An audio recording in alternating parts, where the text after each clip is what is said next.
네, 수고하셨습니다.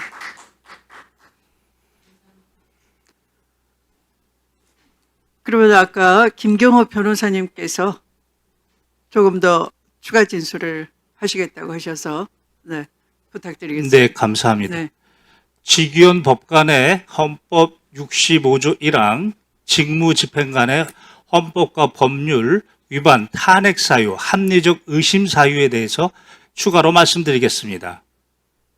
직위원 법관은 2025년 1월 26일 09시 07분을 윤석열의 구속 만료 시간이라고 강변했습니다. 그리고 그날 10시에 심우정은 전국 검사장 회의를 열었고 실제 기소는 18시 52분에 기소했습니다.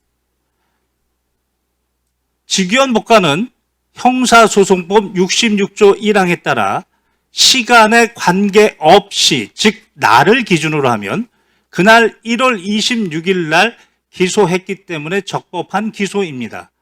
그러나 그날따라 시간을 들이댔고 시간으로 하면 09시 07분에 구속이 만료되고 18시 52분에 기소했기 때문에 그의 논리라면 위법하게 되었습니다.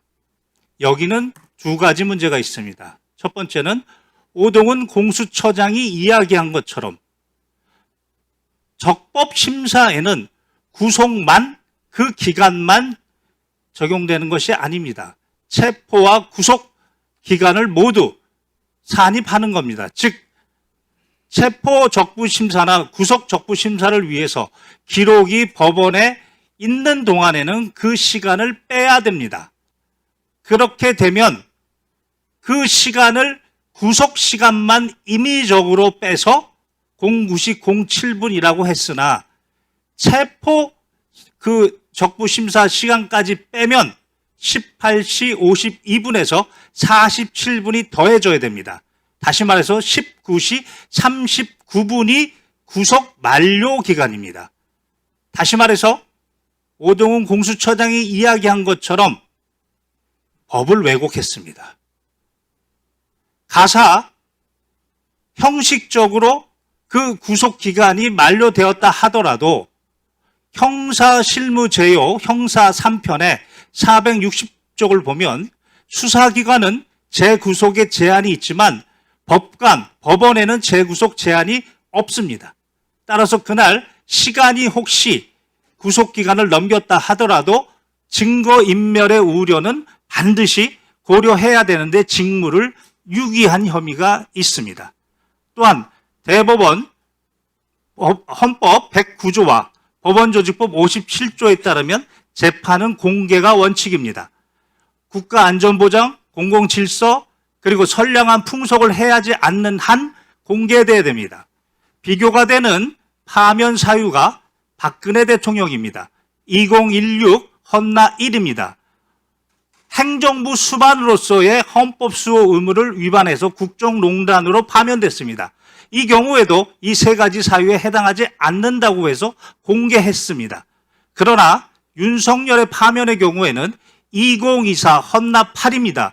여기는 국구 통수권자의 의무까지도 위반해서 국민에게 총을 들이댔습니다. 반드시 공개해야 되는 사안인데도 불구하고 비공개했으며 심지어 정보사 정대령이 공동피고인이면서 증인으로 출석했을 때 제가 담당 변호사였습니다. 헌법 12조 5항에 따르면 변호인의 조력을 받을 권리는 헌법상 권리입니다. 그럼에도 불구하고 저를 강제로 퇴정시켰습니다. 이 모두 그 재판 과정입니다. 재판 과정에서 헌법과 법률 위반이 명백하고 중대합니다. 탄핵 사유에 해당한다고 생각합니다. 끝으로 오늘 이재명 대통령께서 항소심에 신중하라고 하셨을 때 저는 내심 기뻤습니다. 최근에 삼총교육대 피해자분을 제가 1심에서 승소했습니다.